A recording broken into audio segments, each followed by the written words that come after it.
Welcome back to the Council of Ties, where the rules are made up and the points don't matter. That's a reference. Uh, Thanks for joining us again. I am, as always, Ty Glorious, joined by Tysex237 and Adapty. And this week, kind of in a similar vein to the last two, we're going to talk about our favorite video games. We have touched on this topic briefly in the past, but not covered it in depth the way we did movies, TV, so felt only natural to talk about video games. Couple of housekeeping things first, though. Number one, have either of you watched any of the TV or movie things that we talked about the last couple weeks? Not like I haven't watched any of like the I ones mean, that were recommended. I'm I always on seen- that One Piece grind. Yeah, it's been brutal. The never-ending One Piece grind. Never Well, ending. listen, I'm just like the end of Zhao is like really slugging. I've got like 10 episodes left. Let's get to the meat of it. Come on. Like there does That's a not need to pretty be good 10 arc, more though. episodes. But I'm looking forward to it. I will say, my girlfriend and I did get to Attack on Titan season 4, and she's like, I'm just upset because now the show is too real. And I'm like, she's like, there's no more mind-boggling parts, right? Like we already saw it when we figured out that there was another island out there. Humanity wasn't wiped out. I'm like, oh, you are not ready. She's like that. The other night she was like, I'm so confident I can tell you this right now. There is no other twist. And I'm like, oh my God. Like, she's like, I'm like, everything you even think know. about it that is real, or everything that you think is happening is not happening. So, or is it? You know what I mean? It's just one of those. Well, speaking of One Piece, you'll both be happy to know, I know this is slow progress, but I have made it out of East Blue. No way. Ooh. Let's go. I am making progress in the series, so That's what I'm talking about. So Ty. where are you happily. at now? Where are you at now? just the very beginning of the next saga. So You got Yeah, it. that's You got awesome. it. Just keep chugging. getting through keep there. And I chugging. also watched a couple of episodes of season 2 of Attack on Titan, and that was fine. Yeah, I mean, It's picking season up 2 steam again. is definitely where you lose a lot of the people. Yo. Tyzex, before we started recording, you said you had started watching a new show. Yeah, I started watching. It's my dad showed it to me today. Actually, it's called Ghost.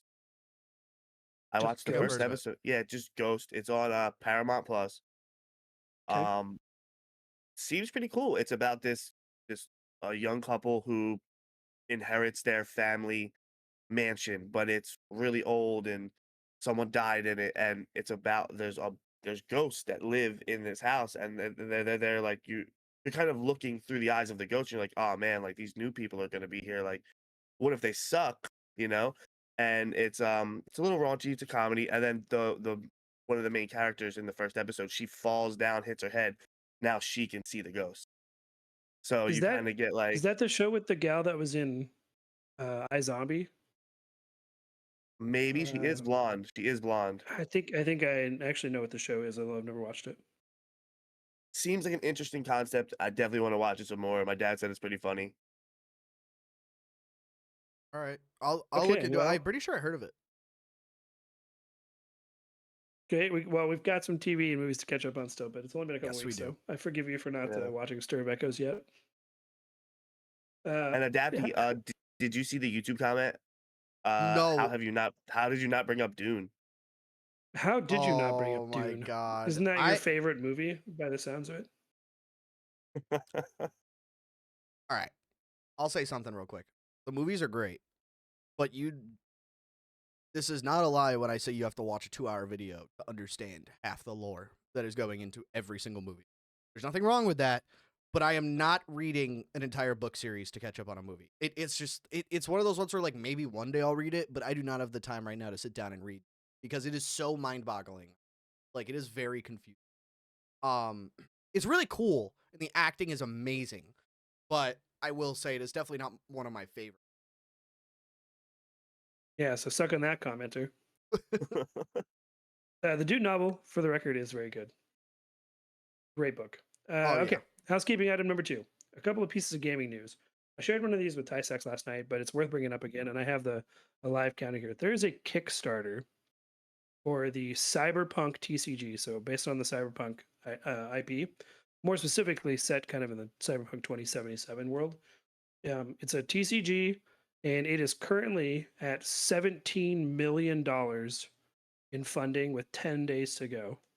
It's the most funded Kickstarter TCG, right? Yep, Really? most funded Kickstarter game ever. Oh my god. I didn't even know that. Is this like a Kickstarter from like another person that's trying to get the rights to Cyberpunk, or is it like the company? No, the game is done. I think they've already licensed the IP. I think the game is already like designed. I think what they're raising money for now is just to produce it, just physically make it.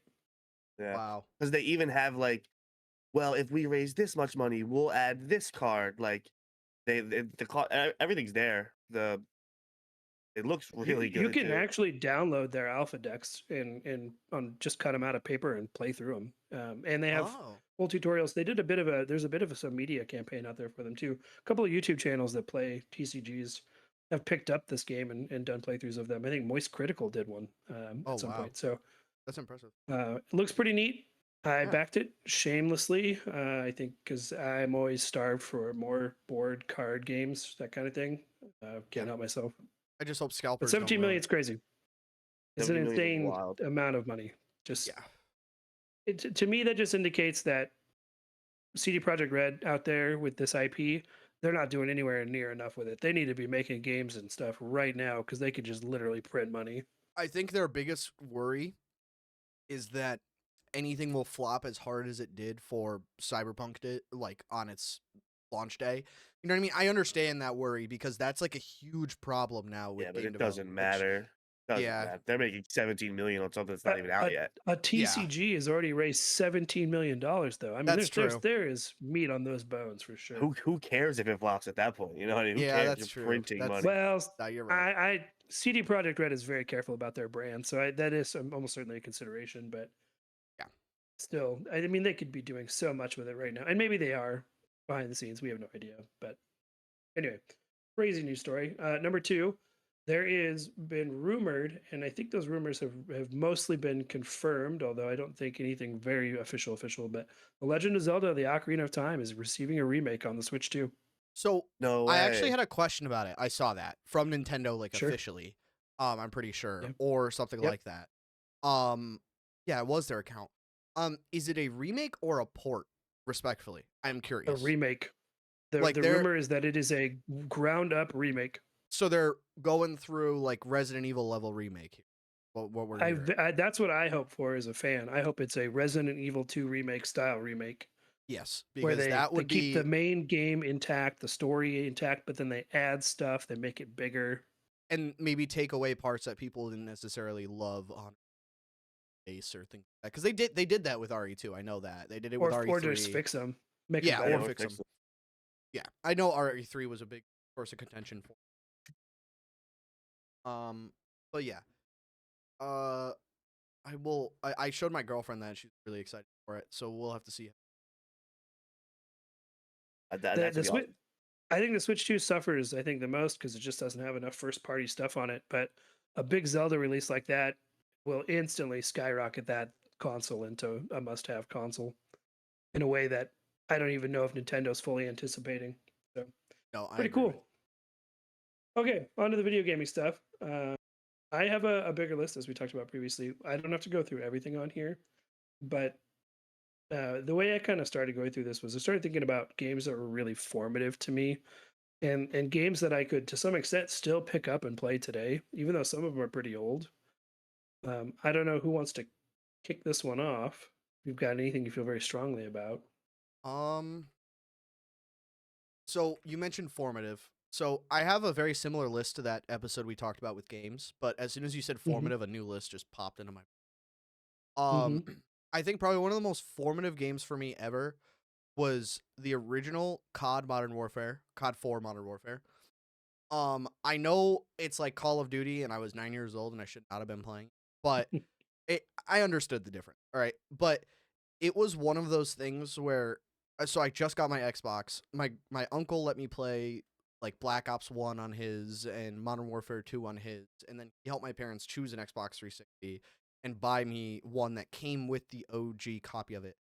In fact, I bought a refurbished copy when the COD servers got revived because I was like, I need to have the OG CODs because they're so good.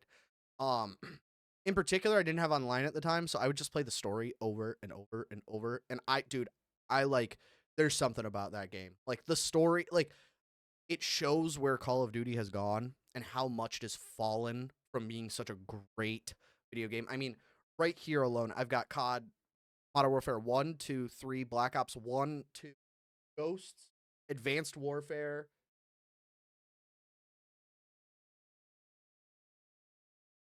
That's it. And World at War. Um, so I have like all the good ones. You know what I mean? And I don't know. There was something about that story that like with Captain Price and Soap and everything like that. So when I played like Modern Warfare 3, I was like, you're like invested in the story. You know what I mean? It was so good. I don't know. There was something about it. I'm just picking out of the franchise here, but that is one of my first ever video games. What launched me into. The Modern Warfare, that entire series with Price and Soap, and going through the all gillied up, and the no rushing, like they were incredible, incredible. Yes, they actually like, in my opinion, they put together a formulated, true story compared to modern COD, and it Yeah. just shows that they've lost that. I don't know what happened, but yeah, Well, Modern Warfare 2 in specific to me is not just a good COD game, it's a good video game. Just period. yes, yeah. Just between the single player and the multiplayer, it had everything that you could want in a game. And they didn't put zombies in a Modern Warfare game. Just kept it Modern Warfare. You know what I mean? Like They didn't need that. yeah, exactly. All I needed out of Modern Warfare 2 multiplayer was the ability to run around and knife people in the back, Yeah, exactly. which I did endlessly. And I my remember all 360. the LAN party 1v1s with my friend Austin growing up, and like my sister would want to play and all these different things. Like that is the definitive, like I feel like when you first get into gaming, if you're ever a fan of COD and you played it when you were younger and you were allowed to play it when you were younger, it's definitive because that sparked all the competitiveness of gaming, but the healthy competitiveness, not esports, the like, oh, I'm better than you, let's 1v1, things like that. It sparked genuinely like I think a really good time in game, but it sadly The fell off. sniping back then was so Oh my god, dude! So Like good. it fell off so hard. They made it too realistic. It just, I don't know. I could go on for. We could have a whole episode about the downfall of Call of Duty, but it's definitely a worthwhile mention. I like But that. Deputy, you said LAN in there, and I want to talk about LAN a little bit because a couple of my games are based in the LAN sphere and how important that was to me gaming. Obviously, I'm an older guy, but we had, consistently, there were times in my life, early young adult, teenager, older teenager, I'd be bringing over either an Xbox, an original Xbox, to a friend's house with a couple of other people to play Halo 2, Yep. which was to this day in terms of peak gaming experiences, not much can top that. Custom games, Halo, just getting down with your buddies and just drinking soda and eating Doritos and Reese's peanut butter cups and just playing Halo 2 until the sun comes up. Similarly, Team Fortress Classic and Counter Strike. Yep. On the PC side of things, we would do the same thing. We'd bring our PCs together. We would sit down and we would play those games endlessly. And then predating that, not necessarily LAN party, but getting together physically to play things. The original game for that for me was GoldenEye, Okay. which we would play endlessly. We would play GoldenEye until nobody wanted to, or till our thumbs hurt because Yeah. the dick would rub your thumb raw after a time. We would play so much GoldenEye that we wouldn't want to play it again, even though we would pick it right up, back it up the next day. So a lot of my early gaming memories are kind of wrapped up in that community getting together to do those things. Yep. And so it's not just playing a game, but it was playing a game physically in person with people, which is a lot harder to do these days. Games try to replicate that nowadays, but I don't think they do a very good job of it. And not don't. because of anything they're doing, but just because we've become much more singular and we're more connected electronically than ever before. Everybody's just a tap of a button away from a message or a Yeah. Discord call or whatever. So not like it used to be in that way, but those are kind of a couple of early ones for me. Halo 2 was awesome. I remember playing Halo 3. I think there was a mode, it was called like Forge mode, where you would like Yes. the Yeah. the Mhm. map was empty. and me and my cousin, we would okay, you take that side of the map, I take this side of the map, and then we would each put an energy sword wherever we want in our base. First one to go into the base, capture the energy. We were essentially creating our own capture the flag, just 1v1ing. It was so much fun. That was awesome. I was the same way, but with Halo 4, just because of when I grew up. Um, I loved that game. I don't know. There was something about. So like we all have something in common with the Halo, before it fell off. Halo, it's like COD, you know what I mean? But it's like that Halo series, like 1 through 4. I know a lot of people don't like 4, but it was so cool. The multiplayer was so much fun when you played like Infection with your friend on a party and you were going against bots. Or I think it's Infection. Got exactly the name. So it was so much fun. Like it was so goofy, and just there was something about Halo where it could be serious and goofy at the same time, or if you wanted to isolate either or, you could.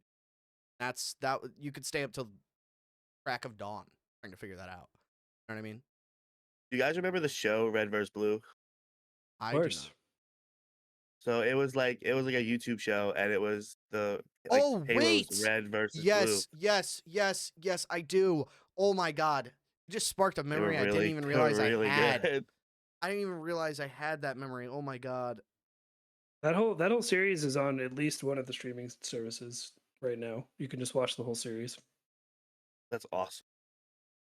It's still pretty good. Holds up pretty well. This series too, it predates like Gmod too, which is when people started making shows like that. Yeah, What they did with the Halo stuff was pretty incredible. Would not have been easy to do. Would have been very time consuming and painful. So kudos to those yeah, guys. definitely. Um, one of my early memories playing games was playing Fable. My cousin had Oh yeah. the old Xbox, and Fable was one of the first games I played that I Yep. loved. I enjoyed played it front to back a few times. Yep. I love everything about Fable. That's why you go by Chicken Chaser. Dude, I came into like so many times playing as like the bad guy or being the good guy, having 7 kids in different areas. Fable was awesome. What if I told you that game is also getting the remake treatment? I hope it does well. I'm nervous for it. I don't want a Saints Row remake. I Yeah, want a I good mean, Fable game. with how they're talking about it, it might be one of the most immersive games of all time if they do it Yeah, right. If they do it right. Like we're talking marriage and children and all these other things. Like if that can be done correctly, that would be absolutely incredible. But it is very ambitious and it's scary because of how ambitious it is, because a lot of games try to do that and then they fall flat on their face right afterwards. So I have no idea. It's a mixed bag for me. I mean, from what I've seen of it, it looks amazing. Like I never played Fable through and through that I can at least that I can remember, but I played Fable 3. I remember they had like a game demo on the Xbox 360 when I was a kid because I didn't have other games. And I thought it was so cool. yeah. But I wish I played those games more. Know how important they are. I just don't. Maybe I did, and I don't remember. To be honest with you, but I remember in Fable 1, and me and my cousin, we would like do like like you died, here's the controller. Like we would switch per death. And we were doing this one thing, and we were fighting the Balverines, and it was so unbelievably hard. And yep, we had a guard with us. Like we hired him to be like our mercenary for the mission so we could have some help. And we were it was so quiet in the room. We were so focused, so locked in. And then yeah, the guard, he just shouts, "These things are tough, but not as tough as me," and then runs forward and dies instantly. Me and my that's cousin were so funny. laughing for about 45 minutes. We couldn't play the game. We were cracking up. It was so funny. That's awesome. One of the really magical things about Fable was kind of the almost childlike idea of good and evil. Like good and bad decisions were so obvious that as a kid you could understand them. And obviously real world morality isn't like that, but video game morality can be. I think for a game like that where you can be an evil person or you could be a good person, it doesn't need to be morally ambiguous what you're doing. You're either doing something bad or you're doing something good, and Yeah, it can be reflected in your character and the environments pretty easily. And I think that's a concept that isn't well used today, and actually probably isn't well used beyond that game series. And it was always harder to be the good guy because you could just go steal, kill, do whatever you want. It was always more challenging to be the have a maxed out good bar than have a maxed out yeah. bad bar. Okay, so I do want to bring up a game, and I'm sorry we're kind of jumping around here, That's but part of the fun. you gave me a good segue into good and bad, and making and how the good choices can be a little bit more difficult. I want to talk about one of my favorite games of all time, and I don't know. I always think this game doesn't rank on other people's favorite games of all time. Like I don't know if it was because of when it came out or what kind of game it is, but one of my very favorite games, in the top 3 of all time, is BioShock, the original BioShock. I've heard such good things. My friend Brett played through all of Oh them back in my the day. god. So there is a morality system in that game, which I'll get to in a second, but BioShock is like the spiritual successor to Half-Life, basically. Yeah. It's like combining like the shooting with mysticism and kind of taking that to an extreme, but the storytelling is very, very good, very off the charts. Really great environmental storytelling. The Hmm. main character, you kind of get used to who he is, but you're also playing as a character, and it becomes clear over time. And there's big plot twists in the game that you will not find. You can't see them coming unless you were spoiled or something. And really tight shooting mechanics, really good kind of magical system, and there's a morality system. So in the game, to the power that fuels your magic powers is something called Adam, and Adam is harvested initially from like these sea slugs that are discovered when I should go all the way back to the start of Rapture. There were people led by a man named Andrew Ryan who wanted to start a society outside of the rules and laws of other societies that existed. So he decided to create his own society, and they built an underwater city metropolis called Rapture. Yep. And when they got down there, they found these sea slugs that essentially gave people magic abilities, and people got addicted to becoming magical people, essentially.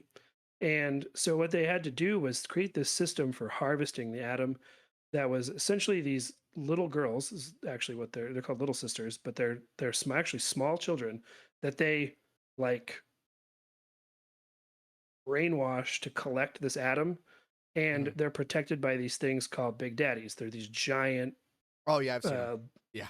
biologically modified dudes in like wetsuits with in like big diver suits with drills and grenade launchers. Anyway, the the society becomes addicted to this atom, and the easiest way to get it eventually is to just abduct these little girls, these little sisters, and as the main character that's trying to do a bunch of stuff, you have to get your hands on atom. And so you can either forcibly harvest it, which is a bad decision, and or you could do it by at some point you get the ability to release these girls from their enthrallment, essentially, and you get less atom for doing this. But then eventually, if you do this enough time, they give you gifts of more atom and more abilities. So the good choice actually ends up being the better one, but you don't know Yep. that initially. There's also a good ending and a bad ending. So BioShock is a crazy game. It came out at a time when there wasn't a lot like it. Yep. And BioShock 2 is also fine. It's not my favorite. BioShock Infinite's also fine. I didn't love it, Yeah. but the original BioShock, good story twist, interesting game, visually incredible game. It takes place in a crumbling underwater city, which Yes. is, I mean, that's hard to top in terms of That visuals. that But that's Handsome Jack, right? that's Borderlands, Borderlands. Okay, okay. which is also a good series. But anyway, BioShock, love the game, sticks with me forever. My I cousin played a lot of Bioshock. I've never played it though. I've heard good things that I've been wanting to get into it. I just never had the chance, but I definitely want to check it out eventually because I think it's all on Game Pass. Gotta get my money's worth, so I definitely want to check them out. One and two received remasters a little while ago too, Yeah. which makes them a little bit easier to play because they were Xbox 360 games, so they're dated for sure. Yeah. I definitely have to check that out. I can't comment on it too much, but I've seen clips and it's definitely an aesthetic I like. So I want to check it out. It's got like a steampunk vibe, doesn't it? Kinda. Yes, there's definitely some steampunk stuff going on. There's some mild horror vibes too, because Yes. like there are people like again they formed the society so they could throw laws and morality out. So there are like plastic surgeons that are just experimenting on people and doctors that are just experimenting on people because they're trying to like genetically engineer better human beings and stuff. And so there's some body horror and some other kind of creepy stuff that happens as well. It's a Yeah. great game. Yep. All right. My segue is not as great. It's very opposite, but it is statistically the best-selling game of all time and one of my favorites. Is Minecraft. And because it did formulate my younger childhood years. I mean, you had Pocket Edition, and then the first time it ever got put on a console port because I didn't have a computer growing up like that. I was a console gamer for a long time. So I like vividly remember getting my first copy for like $30 or $25 or $20 of Minecraft for the Xbox 360. And I vividly remember the tutorial worlds. If I plugged in my old Xbox, just sitting in a box in my basement, right, I could load up my old worlds, and they're still there. And I do want to save that when I move out. I'm gonna have like a whole collection of, but um, I could just tell you right now, the versatility of this game, not just when it came out, but now too, absolutely unreal. Like I play like a Factorio level of mods in that. Like I literally I play the create mod where you basically have to watch YouTube tutorials to make machines. All right. I literally like there, or you have Cobblemon, which I know is a hot topic because technically illegal under copyright law or whatever, but they don't make money off of it.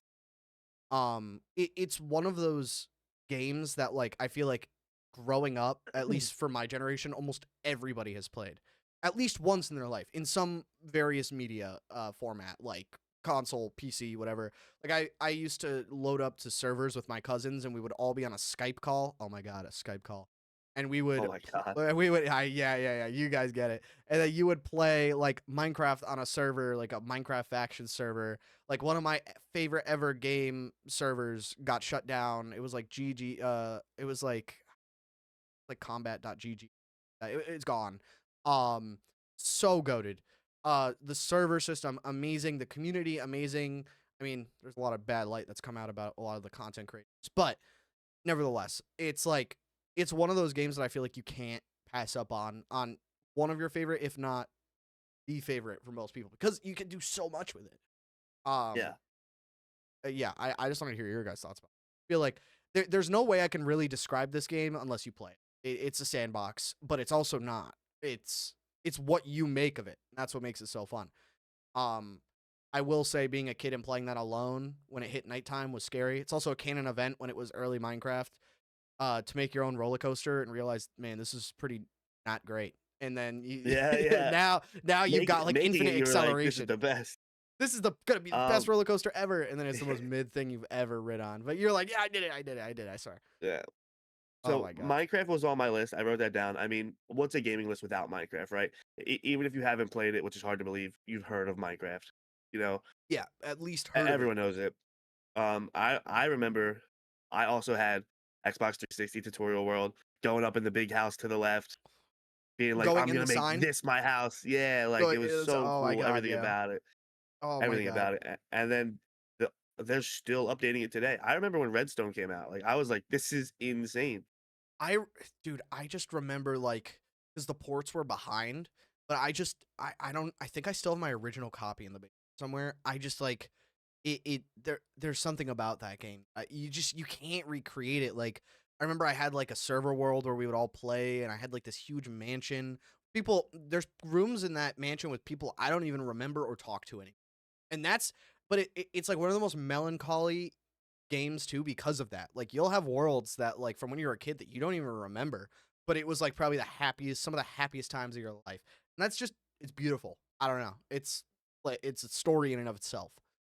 Are you in your 2 week Minecraft phase? Everyone has them. No, Everyone plays for two my weeks. girlfriend and I go through it once a year. Because my friends don't really do it anymore, but my girlfriend and I do, and we'll launch up CurseForge and either make a mod pack or we have like this mod pack right now called, you've heard of it, BCG Guys Plus, Big Chat Guys Plus. Absolutely amazing mod pack. It's got stuff like Create, Cobblemon, it's got like backpacks for inventory. It's over 300 mods. And it's probably one of the most fun. Like I have airplanes. Why do I need airplanes? I don't know. It's got like collectibles. and all these, and it has like mythic metals, so there's like 15 new ores added to the game, and like there's stuff better than netherite that you can obtain, which we have, but there's even better stuff you can obtain when you get to the end. And it just like there the coolest part is like like you said, it's constantly getting updated, so like they're gonna continuously keep adding stuff, though the most recent stuff has been kind of hot garbage with their mods and things like that. But you know what I mean. I don't know. I don't mean to yap about it too much. It's so influential. So, as an elder millennial, I have not played but maybe like literally 1 minute of Minecraft in my But you entire still life. prove my point. Still prove my point. But you know what I have played a lot of? Basically Minecraft, but in 2D. Yep. Terraria. A little indie game called Terraria. Oh Also yeah. on my list because I think Terraria, for probably people my age and just a little bit younger, right around my age, Terraria was our Minecraft Yeah. because we would have missed the Minecraft phase, and then we were in the thick of the indie game craze. Yep. And because one of the other indie game I have on my list came around that same time too. But Terraria was just that. It was, a creative outlet. It was a large game world to explore that was different every Yes. time you created a world, and you could have your friends come join you and play and build houses together, and it was the same kind of deal. It was just a different game. Terraria just got a surprise update recently Yes, as it got a well, huge update. I've been playing it with my which girlfriend a is bit because crazy. we have a world together. We still have to beat the wall of flesh, but we're doing the whole thing where you have to dig down from the corruption all the way down to the wall of flesh so it doesn't spread. That's been a rough journey, but we're getting there. I don't know. Terraria is definitely one of them. 100%. Terraria for me is like, I don't know, man. Like I played it for probably like 10 minutes and I realized quickly Mhm. I'm gonna have 17 different Reddit pages open because I need to go get this sword in this tunnel, but I need to go get that. Like I was like, I'm not doing this, So man. It was too did you much. play it? Let me ask you, did you play it on console, PC, or mobile when you first like that time? Console. It is much more enjoyable on computer. Like infinitely Okay. I do agree with more that. enjoyable on computer. Like I like wait for it to be on sale for like a few bucks. Pick it up. I'm telling you, you won't regret it. You're gonna have to watch some tutorials, but I can tell you right now, my girlfriend and I really didn't get that far by watching tutorials. The only thing I had open was just the wiki and where the metals spawn, like the ores, like what level, how far down. Like we're already at the end of hard mode. We have like molten pickaxes, molten swords, things like that. Like that is the best you can get before you hit hard mode. Um, and the craziest part, Tie Stacks, I don't know. Do you know about hard mode in that game or no? No. So once you beat the Wall of Flesh, the final boss, right? Final boss, keywords. Um, it starts a whole new game, basically. Not a whole new game. Like it doesn't restart your save. The game completely changes. Difficulty skyrockets. On top of the difficulty, new ores spawn. All the old ores that you used, useless. Except for, crafting things. You know what I mean? Like if you have a bunch of old tungsten or lead or whatever, that you can use that for crafting future like bullets and that. But it I think it adds like what 15 ores or something like that, 10 ores or some like absurd number It's a lot. that incrementally you have to get one after the other to be able to mine the next. And it, there's like 5 new big bosses.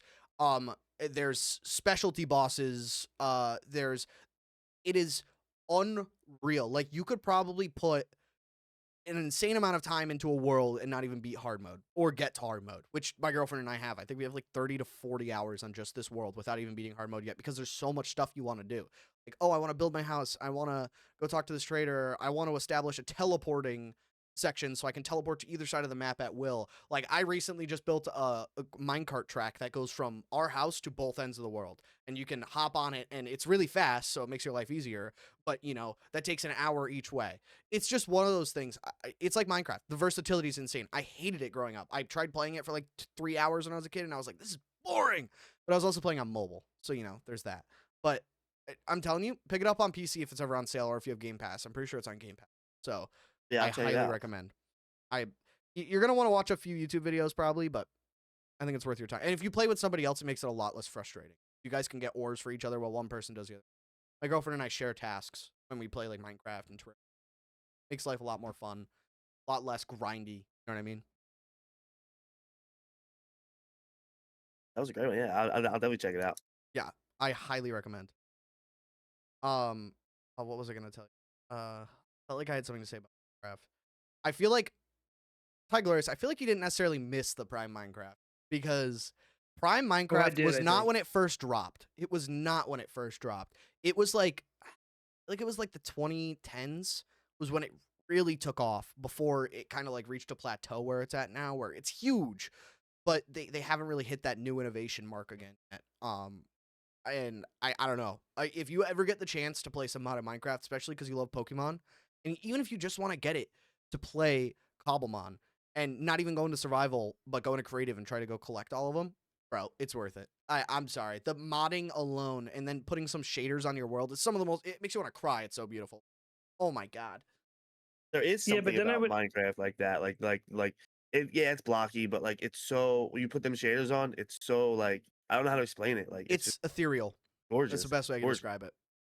Oh my god. But I already do this annually with Skyrim, where I would Oh, download it and then I'll download 1,000 mods, and then I'll get everything working. I'll get the shaders, I'll get 4K and everything, and then I'll play. I'll run it and I'll play it for 2 hours, and I'll be done. it's a little I already do different with that. Minecraft, but also the vanilla experience for Minecraft now. I want to go do a vanilla world because of how much they've added. The only thing I change in a vanilla world is I add things like sodium, lithium, and for mods. They're just performance mods, and then I add shaders.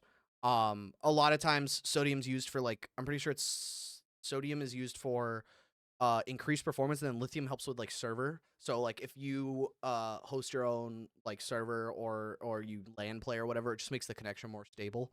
Um, that's another thing about modding Minecraft. There's this mod called I think it's called Essential.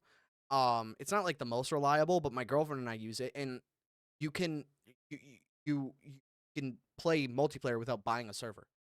Like, tell me that's not revolutionary because I used to be a Tamagotchi kid or whatever it was, or Hamachi, I think it was, the VPN. There was like this really shady VPN you used to have to download to be able to get to the same VPN to be able to play with each other and like share your IP address. It was crazy.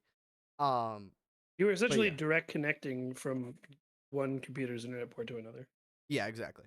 I just had which to is mention not what that an ordinarily do. because I guarantee you a bunch of our viewers will know exactly that struggle of multiplayer. But yeah, we can segue into the next one. Sorry. Who was What do you next? got, Me. Ty Stacks? Yeah. Um, I mean, it's hard to not like bring up like growing up, especially like Yeah, I guess for for sure. all it's any Lego game, literally any Yes. of them. I don't have a huge memory of them, but I remember playing them. I don't remember which ones, to be honest with you, but there was something about it. I don't know. Like If you even had if like if you for had my to if favorite you had to one, pick a favorite, number one, what would you go with? Star Wars, Lego The Star Lego Star Wars, Wars games are incredible. so good. They're Um, very good. I don't even like Indiana Jones, and those games are great. I think that's the one I played. I think I played an Indiana Jones one Like because they're they were all they were good. yeah. You don't have to like them. They're all Talk about great. how the Marvel ones with Spider-Man have some of the best swinging in all the series. Like it's so Like it makes ironic. no sense. The Lego games is they're so good. Everything about them is great. Aren't they doing like a crazy new Lego game coming out? What is it? Isn't there like a Lego one? Batman, Oh yeah. Yeah, they're doing like Lego another Batman. one, right? Dude, the trailer dropped. It's literally Arkham. Like you fly like Oh you're in my Arkham. The god, dude. fighting is like you're in Arkham, but you're just I'm Lego. so excited to see that. It's gonna be so cool. Oh, that's Do you remember awesome. Lego Dimensions? I do remember Dimension. I do not. That was one of the coolest collectible games, but man, would have been expensive to have been a part of that hobby. Yeah. It was kind of like Skylanders You know, or speaking Disney Infinity, but it was Lego. oh, Yeah. that's awesome. Speaking of Lego, right? This is not like a segue into another game because I don't want to rob Ty Glorious here. It's a little bit of gaming news. I don't want to rob Ty Glorious of his time, you know what I mean? They just shut No, you're down fine. they're gonna be shutting down Fortnite's all those extra Fortnite modes. And Fortnite is slowly dying because they are absolutely making the most brain dead business I've ever seen in my entire life. Like, I don't know if you guys have kept up with that. Ty Stacks, have you at all? Or I saw Ty Glorious like nod his head a little bit. So I'll just quickly I don't mean to go on too much of a tangent. They laid off about 1,200 employees or something like that, right? They laid off the original artwork creator for Jonesy, one of the story people that was in charge of the entire Fortnite story. They laid off one of their workers, had like terminal brain cancer and needed the money for treatment, and they just laid him off without thinking about it. Um, Another thing that they did too, because the game is losing so much money, is they are raising the prices of V-Bucks, but they're paying near $1 billion to map creators. Where respectfully, I want map creators to make their profit, right? But there are people that have made like tens of $millions off of making maps. That's ludicrous money. That is too much. I'm sorry, that's too much money going to a map creation tool that is not their original title. You know what I mean? I'm not saying that they don't deserve money, but there's obviously areas they can fix that, and instead they're just going to add another rock cameo instead of being creative and making a good skin. So I'm telling you, I think within the next probably 5 to 10 years, Fortnite will be like completely. The CEO is absolutely destroying that game unless they go back to their roots. People are getting tired of it. They just, there was always an expiration date on that game. Yeah. Just because of the way they spent money to acquire IPs, there was always going to be an expiration date because, and this is a larger indictment of Epic Games as a company, but there's going to be a time when Epic Games runs out of money. Because they've existed, they've acted this entire time as if that would never happen, which we all know that doesn't happen. There is no such thing. They did a good. I mean, they made a ton of money early on, and they continued to make money for a long time. It was a cash cow. But I don't think. Yeah, but I don't think Epic as a company has ever been profitable. I don't think it's ever happened. And then speaking of the V-Bucks, there was just one other thing I wanted to mention about the whole V-Bucks thing. For the first time ever, Battle Passes do not give you the same amount of V-Bucks out. You do not get 950 V-Bucks out of the Battle Pass. So dumb. So you now come out with a net negative, meaning you need to buy V-Bucks every single time. So now you're screwing over the people that have been loyal to you for years. You're screwing over the people that spend their money on that game, which I have spent money on that game. I feel like everybody that really played that game did at one point buy a skin or something. And you're ruining the game. You're adding needless mechanics. You're making the story weird, not and convoluted. And I don't know. That's just me. I think firing 1,000 staff and a bunch of them, the original creators of the game, the thing that made you the most money, just looking on a piece of paper for people with salaries to make more money so you can cut their salary is probably some of the most awful business practice I've ever seen. And we've seen it happen with all these other games like Concord and them. Like, as soon as they start, they lay off half their staff because their player base drops. This can't be a normal standard. Like, I'm sorry. I didn't want to, delve too much into it, but we were talking about gaming news, and I thought about it like halfway through our talks, and I was like, oh my God, we got to bring this up because it's huge. It's huge. That was a huge portion of my high school life. There. You know what I mean? There's a big question there, though. Like, and obviously, you and I, the three of us here, we're not industry people, right? We don't know what we're talking about, really. But yeah, at the same time, there's a question: what would you do to fix it? How do you fix this problem? Because every game at this point, every multiplayer game is suffering, especially live service games, even as the ones as popular as Fortnite, they're all kind of falling victim to this right now. The general market, and part of this is economics that we don't need to spend a ton of time on. The value of the dollar just isn't what it used to be, and people funnel their money elsewhere when times are tough. Yeah. So part of it's that, but at the same time, just that model of gaming as a live service it's dying, and it's gonna die. Yeah, hard. There's gonna be very few survivors left when it dies. It's just a fact. If even Fortnite can't survive, I don't know what does. I just don't think it will within the next 5 to 10 years because their player base, their stocks, everything are dropping. Like, it is dropping like flies, and it's sad because we were talking about like childhood games and stuff like that. Listen. There was a time in my life where I would wake up before school to be able to see the new season drop and spend a little bit of money on that new season. Like when the superhero season came out, I think that was season 4. I remember watching that trailer on my way to school like, this is insane, right? I knew it would have an expiration date, but like I thought at least my kids are going to be playing this, but at this point it's not going to happen. Like I also wouldn't want my kids playing it. But it's like, it's one of those things where I mean, like the battle royale genre is now oversaturated. Fortnite set a precedent, but then they focus too much on esports, which we'll have a whole episode about, the gaming. But I don't know. I thought it was worthwhile to bring up because that's huge. You know what I mean? Fortnite could be on one of these lists because of how influential. You know what I mean? And when it came out, things like that. Not to In rob 10 you of your years, time, Nice text. in 10 years, fine. we'll put Fortnite on the games we wish were back list. Prime Fortnite, when we're Prime making Fortnite. that's the content we're going to be making in 10 years. Just list content.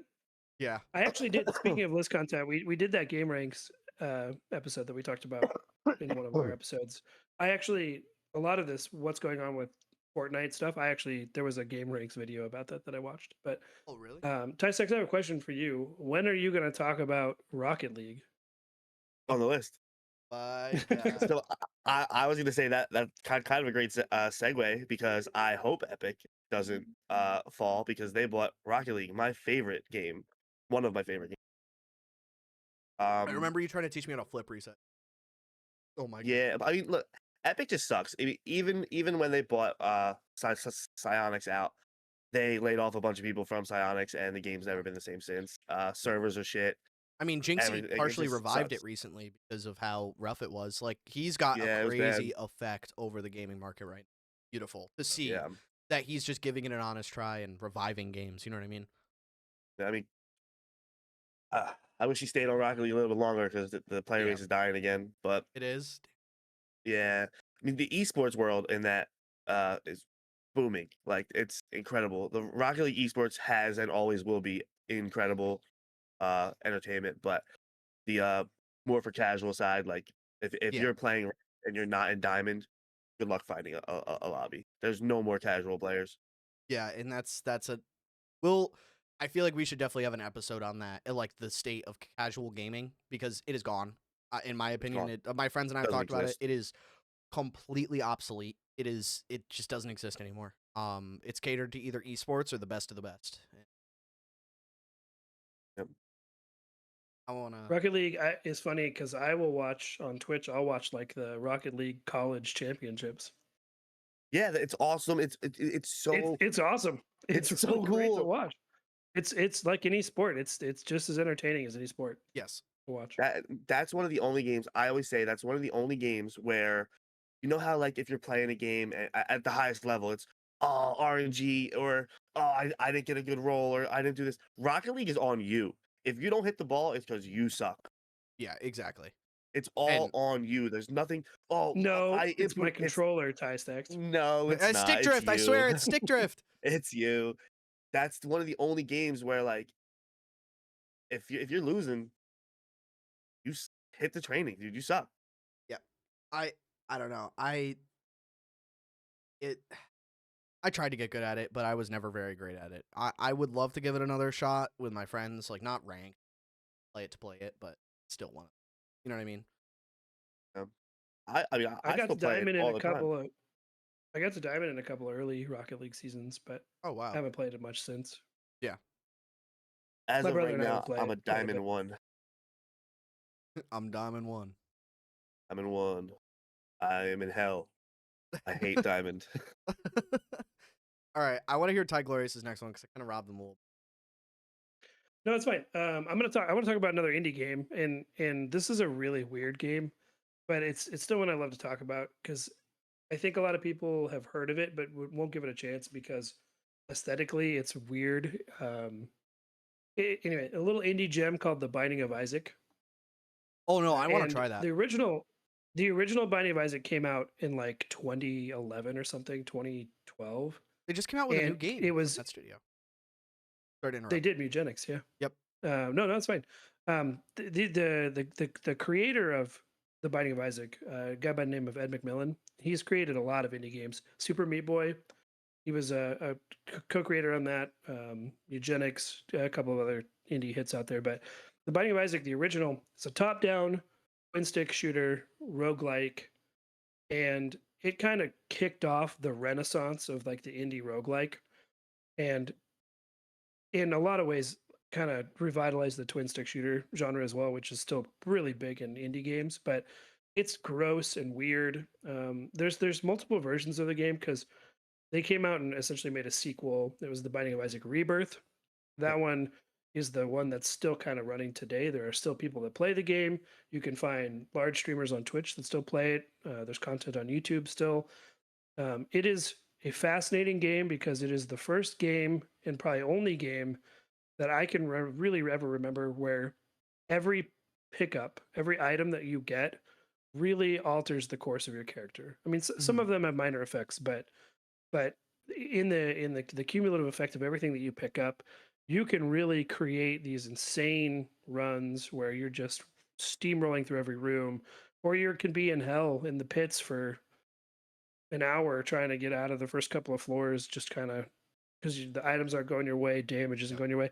But it is a very kind of high risk, high reward difficulty game that I spent probably 1,200 hours in the original Binding of Isaac. I think I have half that in Rebirth because I never played that one all the way through. There's also like, I don't know, 20 some characters in Rebirth, and they all play a little bit differently. They all have different endings, multiple endings, because there's multiple different places in the game where it technically ends. There's endless things to unlock. I think a full unlock of everything, like 100% file in that game, literally takes like 250 hours for professionals to do it. Yeah. So if you want a game that goes for a long time, it's challenging. It's a game you can pick up and just kind of play little bits at a time, even though your skills degrade if you aren't playing consistently. But I love the game. I will stump for it forever. I will tell people that if they have any interest in indie games, that's a great place to start. Yeah. Um, didn't Binding of Isaac. I can see some similarities between that and Cult of the Lamb. I feel like art style and things like that. Yeah, for sure. It Absolutely. 100% had to have been a major influence over Cult of the Lamb, which another amazing roguelike. Yes, Little Binding of Isaac figure that I keep on my desk. I love that. So I have so since many you stupid things like that. no, I do too. I mean, I have a Jinbei Labubu. I can never get over that. Um, I reached the pinnacle of consumerism. But since you talked about indie roguelikes, I had one I really wanted to mention. Which is Risk of Rain 2. I feel like Great game. Such a good game. it's similar in the sense of how many hours you could put in to try to get every ending, every character, every achievement, every boon or ability or whatever it was. I have to get back into it because I played it so much in like a few weeks sitting that I needed a break because my brain started hurting. Um, Hmm. and not to mention the soundtrack of that game. Oh my god, Ty Stacks, if you're a fan of roguelikes, play it on PC. It's on PC. It goes on sale a lot. The DLCs are worth it. I have all the DLCs. There's one that's like all right, but you won't really care because it's integrated so well into the base game that you can't even tell it's a DLC. Like they somehow integrate these things into the base game, and you can go through a different portal or a section of portals after you finish a stage and reach the DLC boss, and you didn't even know how you did it. And then you have to go back and you try to do it again, and you didn't do it. So you have to like figure it out. I did have to do some research on that because I don't know what every item does in the game. I don't know how every item scales with every character, things like that. But there is something about that game when you reach, even if it's on easy or medium, it doesn't matter. And you reach a point where you are the top half of your screen is like this big full of items, and then those items translate to you becoming like a literal god. Like an enemy will hit you once and you proc them like 8,000 times for damage, and you just walk away and they're dead. You're like, what happened? You don't know. I think I actually had my game almost crash because I got to such a high. There's no really like end game to Risk of Rain 2. It's like infinite technically. Um, so what you can do is what a lot of people consider the true ending is when your computer crashes because there's so many entities on your screen. Not your computer, the game. Game. They say if your game crashes, that means you beat it. That's like the joke in the community. Um, and I don't know. I had to mention that to you guys because you brought up indie Binding of Isaac, and I was like, oh my god, this is perfect. I wanted to talk about Risk of. I don't know if you've heard of it much, Ty Stacks, but Well, roguelikes, that's where like you go through different dungeons. Like it's like Cult of the Lamb, right? The yeah, Hades. same kind of idea. But Cult of the Lamb is kind of a different spin on the take. I feel like. Risk of Rain 2 is stages. So you have like every time you complete a stage, you go through a portal and you spawn on a new map. And you do this repeatedly until you get to the final boss fight, or you can voluntarily skip the final boss fight and continue the loop. Um, It's very, very interesting. The art style too is absolutely phenomenal. Like if you ever see it on sale, if you ever want to give a roguelike a shot, this is the one. Um, I've it is never. not. I guess There I've never are there are a lot of definitions for roguelike at this point, but mostly what it means is that there are randomized elements, that there's permadeath, that there's some kind of incremental progression through your permadeath as well. So you can do things that will attribute to overall progress while you're still dying and having to restart each run, and then lots of randomized elements. There's other things probably too that are important to it, but that's kind of the basics for a roguelike. Yeah, I've never really played any. I played Cult of the Lamb maybe for like a day. It was cool, but I watched someone play it, so I didn't feel the need to play it. Yeah, I it's a played shorter Dead game. Ops Arcade. Yeah, That's probably the only roguelike I would say I played, I guess. If you even say yeah. it's a roguelike. I mean, it kind of is. I would say it's more of a horde shooter. I feel like. But I highly recommend, like, if you're ever willing to give it a shot, because it is such a high point of contention. A lot of people hate roguelikes. I did for a long time until I played Risk of Rain 2, and now I'm absolutely roguelike genre. Like I want to play Binding of Isaac because Cult of the Lamb, all these different things because I've played. So Check it out. it's Check it out. influential. Wait for it to go on sale. Sometimes it's Yeah, I will. Steam's the goat with sale. So, but all right, what's your next one, Ty Stacks? So growing up, I played. I can't believe we didn't talk about it last time. I talked about it a little bit with Ty Glorious the other day, maybe yesterday. I don't know. Any of like the old 3D Mario games, Mario Galaxy, they're incredible games. I think the new one, I forget what it's called, Odyssey, Yep. awesome. Odyssey, Yes. yep, excellent Sunshine game. was dope. All those old Mario games, like where the 3D Mario Galaxy 1 for the Wii in particular was my favorite. But oh my god, dude, those games were carried my Oh my childhood. god. Absolutely carried. No, they absolutely did. That was like core childhood memory was Mario Kart. I had Mario Kart on my list, so it's like along the same. I Yeah, completely agree with you. I still I play have, yeah, Mario Mario Kart. 64 on my list. Yeah. Mario 64 to me was like, this is what a 3D game should be. Didn't it It's launch? Didn't it launch the huge speedrunning community too? Super Mario 64 was like one of the founders of Oh yeah, speedrunning because yeah. of how yeah, because complex it was. there's all these glitches and exploits that people found in an otherwise very solid and competent game. There's stuff like backwards long jumping that people discovered that you could Yeah. And jump backwards upstairs really fast, and and things like that. That whole community, yeah, was born out of basically that. that's Yeah, the it's beauty of awesome. those older games is because once they released it, they released it. Those bugs were forever known. And that is one of the coolest parts because that's what developed the speedrunning. Now you have patches and patches and patches and patches to ruin speedrunning. You know what I mean? But that's why I was They asking. actually they still break the 64 speedrunning record to this day. I think in the Yes. past like 2 weeks, someone broke the record. Like, Yeah, and they're it's always still by doing like, it. isn't it always by like 1-2 seconds or some Yeah, it's like crazy like margin? No, tenth of it's like fractions of a yeah, it's second. like Yeah, a tenth of a Yeah. second. Like, they're still doing it. So they're doing It's unreal. what deciseconds or something like that. That's ridiculous. Those games are awesome, man. those speedruns are crazy to watch too. Oh my The- god, yeah. The Speedrunning skill, in general is something that I've always been fascinated by. you need Glory dexterity brought to up play that game. Glory brought up 007. They still speedrun that. Yep. Yeah. I watch so many I love speedrunning that game. channels for that reason because it's just so Speedrunning's interesting to awesome. watch them speedrun. Like I It's like speedran. half my Twitch follows. Yeah, Yep. I speedran Elden Ring. And I know it was a new game plus, so it wasn't a perfect speedrun. But I beat it in like under 3 hours. Like I had a new game plus like one character, and I was like, all right, I'm gonna see how long it takes me to go from start to finish. And the only thing that tripped me up was Fire Giant. We don't have to talk about Fire Giant. I almost broke my controller because of Fire Giant. I hate that boss. It is the worst boss design out of any FromSoft game, but I still love Elden Ring. Started on that boss. Oh my god.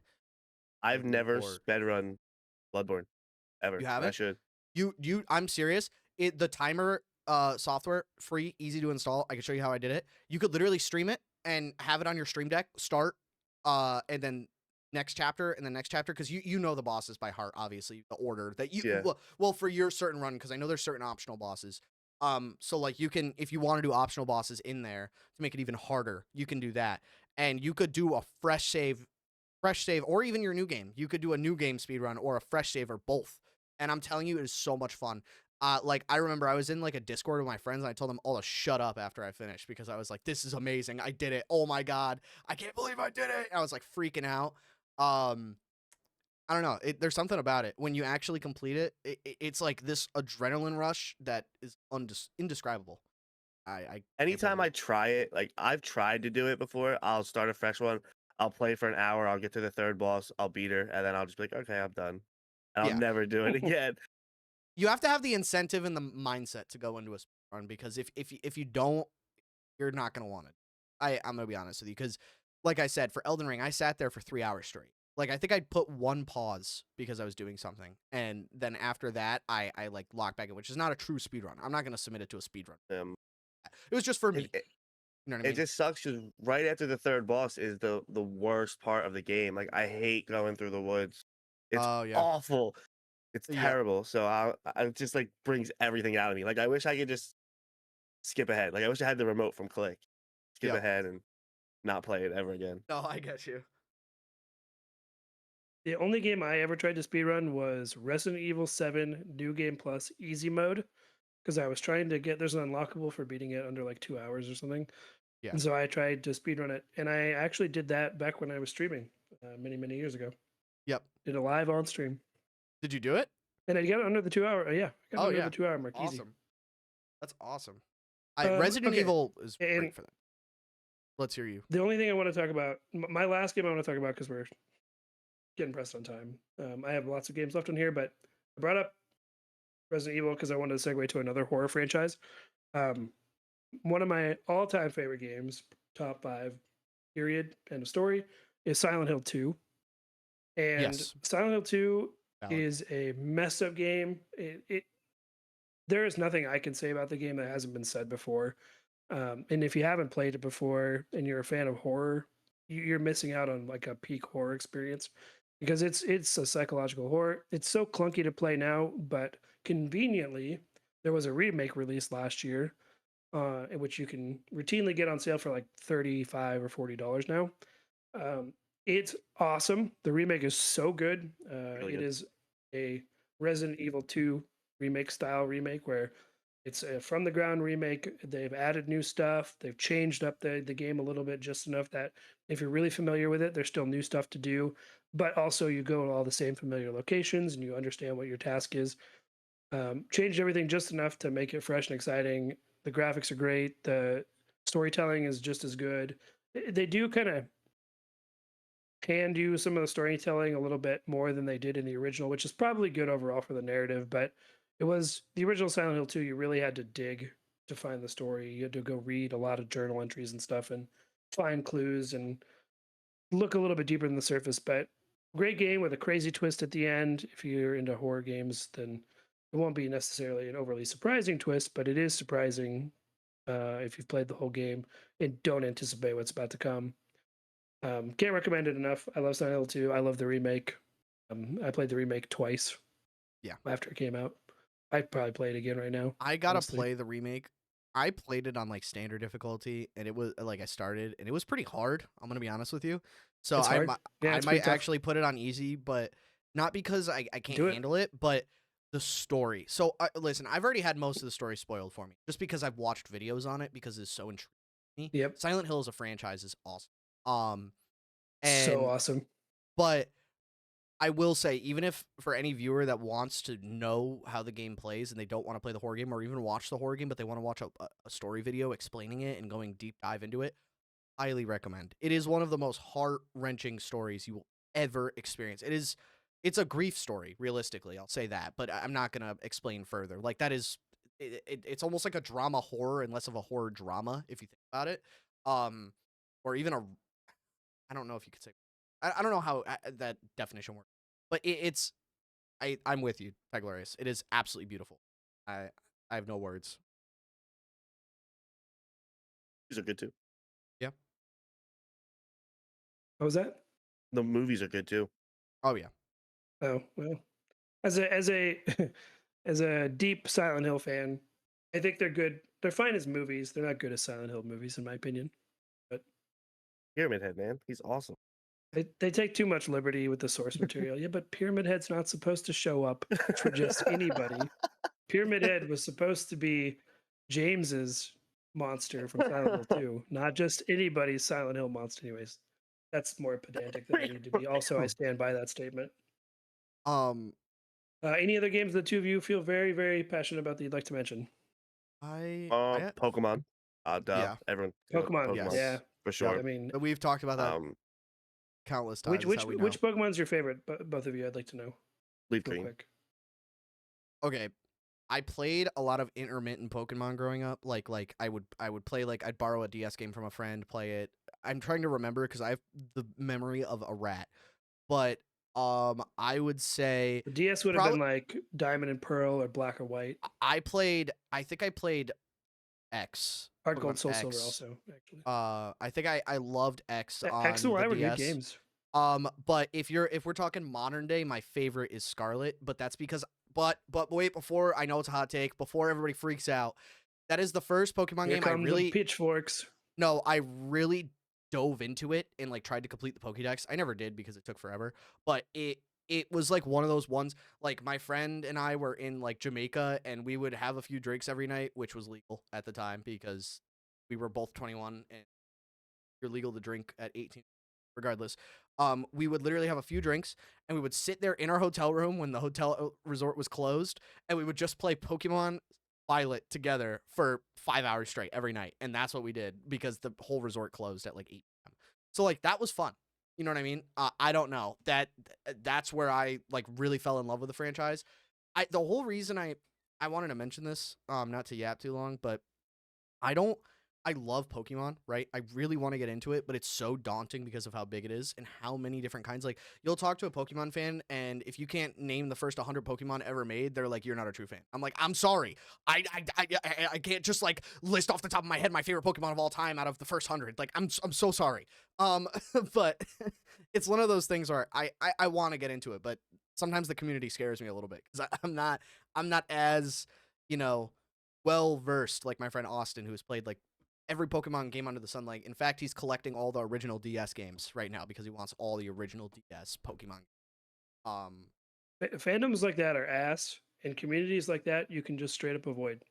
Just Yeah. play games because you want to play them. The only time I look it up is if I can't figure something out, or like there's a certain Pokemon I want to get in a certain region, and luckily we have the internet now, so you don't have to go through the guidebook to figure out where it is. But yeah. Pokemon, I love Pokemon. I have Bulbasaur tattooed on my thigh, so why would I not pick Leaf Green as my favorite? And that is You know? completely That's fair. I mean, my first Pokemon game was Pokemon Blue, and to this day, it's probably my favorite. Even though that's mostly nostalgia talking, I think it's not. Pokemon Blue would be very hard to go back and play now. It's in the biggest detractor to it is how slow you move on the map.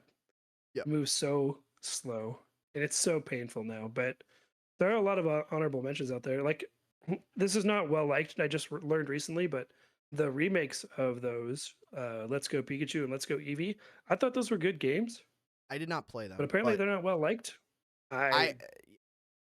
People hate those. I People played hate. Let's Go Pikachu and I loved it. I played Let's Go Eevee, loved it. I played Brilliant Diamond, loved it. I don't know why people hate that. Great They remake. don't like the chibi art style for some reason. I don't Yeah. know why either. It's a Pokemon game. Yeah. It fits perfectly. I have Brilliant Diamond. I have to play through it. The biggest reason I didn't have them a lot growing up, play a lot of them, is because they were expensive for just the Pokemon game. And I would have other games that I was playing at the time. So it's like one of those things where growing up, the game catalog was still very diluted, but it wasn't as bad as today. So it struggled to like always manage like which ones came out. I feel like you were either like growing up for me, it was either you were like a Mario kid or a Pokemon. Chose one of the two, and like that's the one you delve into. I was Mario. For that reason. I was both. Which is valid.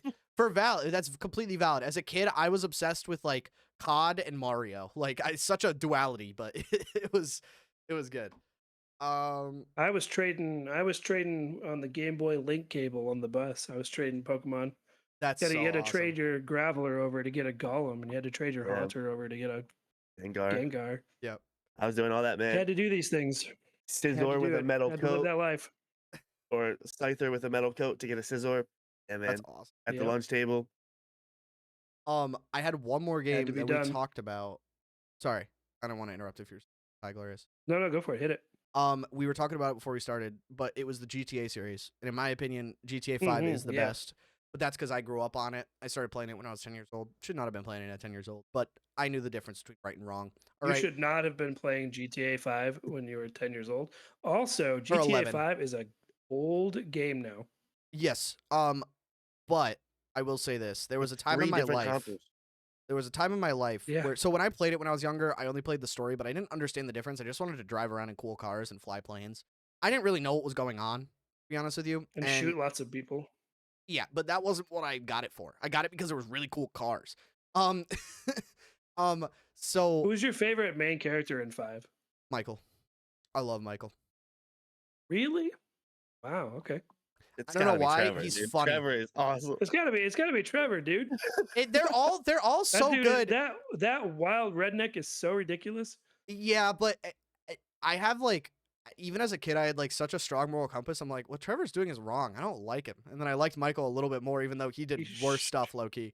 But it it was one of those things where like growing up, I played it and then I like put it down for a long time. But then GTA Online kicked in, and that's when I really started having fun. My friend and I in high school, or over the summers, him and I discovered the Bogdan glitch, and you could replay the Bogdan by resetting your application on PlayStation and Xbox. It was PlayStation we were playing on. And there were times where him and I would play it for 5 hours straight to get the money. Like, I have a yacht. I have the best apartment in the game. I have a fully upgraded nightclub. I have all this stuff now. And, like, I'll log into the game, and it's a completely different game every time you log in. And I don't know, there's something fun about that. I love the versatility of that game. You know what I mean? And hopefully, by the praise of whatever power is in the universe, that GTA 6 lives up to it. Because if it is a letdown, I might cry, because I'm going to probably drop $200 on that game. Let's be real. I'm going to get like the ultimate deluxe edition, because I have been waiting forever for GTA 6. I used to watch those old videos of them being like, I got GTA 6 in like 2016. Yeah, they didn't. You know what I'm talking about. I recently Has actually just hopped Rockstar back ever on let you 5. down? What? I mean, we have no reason to believe that Rockstar is going to let us down, right? They've never let us down before. It's just so ambitious to live up to. It is like a mountain they have to climb to get back to that. You know I what actually I mean? think if they made a game that was just GTA 5, but set in, shit, It's like Miami. shoot, Vice City. If they made GTA 5 set in Vice City, that would be good enough. And it's not I going to agree. be that. It's going to be more than that. So I think that they're going to be fine. Yeah. We all thought the same thing about Red Dead Redemption 2. We were like, oh man, like this is how can it live up to 1? You know, John Marston's a goat. Yeah. I will say, I do. love there's John Marston. one thing Yeah. that is setting me off about the game. A locked 30 frames per second on a PS5 release. What are we doing? Respectfully, there's no way that I can run GTA. I know GTA 5 is an old game, but they have updated it and enhanced it to like they nuked it with how much they did that. And I can run it at like 120 on my PlayStation. I'm sorry, there's no reason it needs to be at a 30. I do not need ray tracing off the bat. Turn off the ray tracing so I can have like at least a 60. 30 is crazy. Are you getting it for PlayStation? Yeah, I'm going to probably have to get it for PlayStation and then PC a year later, because PlayStation it's only going to be on console for a year or two at least before they port it over to PC, because they have so much issues to deal with modding and stuff like that. So like I would imagine that's why. But like in integrations with graphics cards, which I've heard is a nightmare. But I just think it's a little ludicrous that we're not getting a PC drop right off the way, because I would 100% cross play with my friends off my PC. That's just me, but Yeah, I would do. Because GTA will make more money on consoles initially. It just will. yeah, most people are. It'll consumers essentially on consoles. fund their PC port. Yeah, completely. Yeah. I think it's going to be the highest grossing game of all time when it comes out. I'm putting my money on the I table don't know if right that's now. a controversial statement at all. Yeah. I think so too. I think it's going to make damn near $1 billion probably within the first few years, or if not year, just off Easily. of people buying it. Easily. You know what I mean? If there's a billion people on this planet that play GTA, right? That's a big number, I know, but you know what I mean? So speaking of gaming news related things, I don't know because I think this is related, but did you hear that the PS5 prices are going up? Yes. Yes, they are. They're going Checking up So like the $100 PS5 bucks. Pro, the PS5 Pro is going to be $900 in the near future, but GTA 6 will probably sell them. That'll probably happen That's why at people that are price point. buying PS5s. And then they're going to drop the new console the year after. It drops. Yeah, man. What are we I love GTA 5 as well. For whatever reason, and this is probably nostalgia too, but I like GTA 4 more. Yeah. I like the protagonist of GTA 4. Nico is a crazy, wild, just like he's like a force of nature. Yeah. And I don't know. GTA 4 was a little more contained, and I think that worked a little bit better for me because a game like GTA 5, the reason I stopped playing those kinds of games is because there's actually just too much to do. And I Yeah, never actually accomplish anything. That's why GTA I never 5 finished The online Witcher is 3. yeah. I was GTA so I was Too many fairly things to young. do. I was pretty young to play GTA 4. I did play GTA 4. The one thing though that I remember about that game was the DLC was incredible. It was really good DLC, but I hated my cousin. All he did was call me the whole time. Cousin, let's go bowling. Yeah, I remember hating that guy. Yeah, I Yep, never that played was GTA 4, a but I definitely got lot it. of that game. It actually holds up pretty well graphically and gameplay wise. It's actually pretty good still. I probably wouldn't wait a whole lot longer to play, especially if GTA 6 actually comes out at some point, Yeah. because No, I definitely that would. might make it a little more intolerable. you're- But I think even the older GTA games like GTA 3 and Vice City are still playable. Yeah. If you're ever hitting a Definitely. wall with like a game and you're like, I just want to play something goofy with some friends, GTA 5 online is pretty fun. You could just screw around for hours. That's You what do my whatever you friends and want. I Yeah, do. you do Yeah, whatever. it's a totally different online experience. And also, GTA 6 online is not coming out for about, I think it's a month after release because they release. want to give everybody a chance to play through the full story. Not a And they're probably going to month. be optimizing servers. I'm going to be honest with you. I don't care how much they optimize servers. Those servers are going to be down probably for the first 2 days after people try to log Yeah. on. You're not going to be Yeah. able to get into a queue. Oh yeah. Not even get into a queue, let alone get into a queue. Like the queues are probably going to be upwards of 1 million people just to get into it. Yeah, 100%. But I I'm recently looking hopped forward back to on it. 5. How do you enjoy it? Are you having fun? Yeah, well, I had to go on and get the mansion so I could retire. Yeah, I need to get the mansion. It's like the one thing I Yeah. want to do before 6 drops. I mean, I've got time, so Yeah. I'll definitely want to I do wa- it.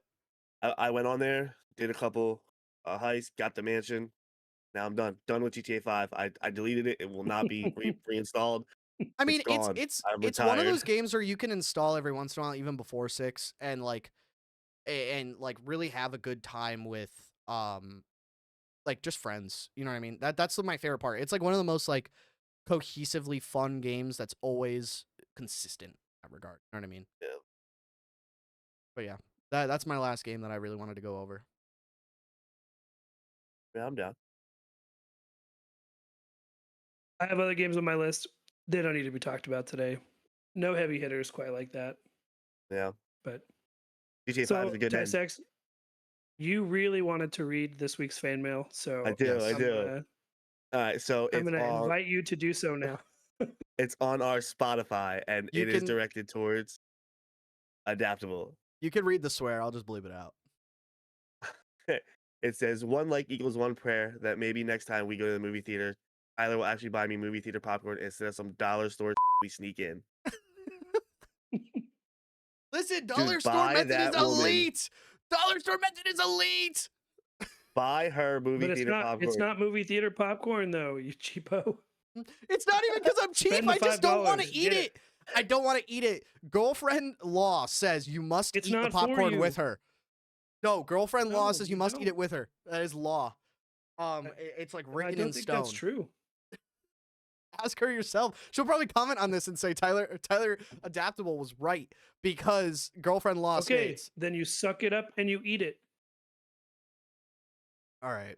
I guess Compromise with I gotta that. be Be better at that. I've been compromised. married for a very long time. I've been married for a very long time. Buy the girl popcorn and eat it with her. All right, I'll do it. I'll do it. You'll be happier for it in the long run, I promise. Oh my god. There was one YouTube comment, right? As well. Was there? I actually You guys did not responded check this to week it. because Um, trying to advertise. one of the fun things about having all three of us logged into the Council of Ties accounts is that sometimes I forget who I'm commenting on when I comment on other people's comments. That's kind of fun. Yeah. Oh Is it yeah, from Dylan? yeah, it's from Dylan. I'll read it this time, I guess, because There you go. I haven't got to read one yet. Adaptable, where is Dune?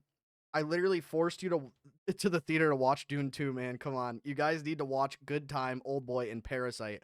Also, next film episode, get me on the show and I'll cook. So we have 2 requests for collaborative episodes because they wanna clock us on our takes. So I responded to that one. Old oh Boy, yeah, you did. phenomenal movie. Parasite, phenomenal movie. I haven't seen Yes. the other one that he mentioned, but those are really good movies. Oh my god. Yeah, no, we're for everybody that is watching and actually like actively listening, we are working on that. We're gonna be shifting media or modes of recording in the nearer future, like a couple months. So we're trying to figure out like how that's gonna work. We don't know how it works. So because OBS collaborative would be a nightmare to figure. I'm gonna be so honest. So we're trying to lock that in for. It's gonna take some time before we do that. We want to establish, get a good footing before we just jump into fighting people. Yeah, we've talked for a long time before launching this podcast about what we wanted it to be, and it was always in our plans, always in the DNA to bring on other people and Yeah. and make them honorary ties, which is kind of the long standing joke that Council of Ties was born out of, actually. Yes. So you will see honorary ties on this channel. They get to be a tie for an hour and a half, however long we record that day, and Yes. they'll be very happy about it. I promise. I'll email you a certificate from our business email. Honorary tie for X, Y, and Z amount of time. Dude, we actually have to do that now. You put it out there in the world. I can definitely do it. It's gonna be like a gold star and be like, congratulations, you're an honorary tie for X, Y, and Z at this date. If anybody wants to buy an honorary tie certificate, go to our Discord and message us. We will get that going. We got you. We got you 100%. $500 per certificate though. It's a high entry fee. Can't help you. And if that seems really steep, float your own number. It's negotiable. No, I'm just joking. I'm joking. But yeah, All right. I think that was a solid episode. I think that's it this week. Call it good. Thanks for joining us as always. Comment, like, subscribe, join our Discord, yell at us, make fun of us, get the word out there, and maybe you will be talked about on the next episode. See you guys later. Yeah.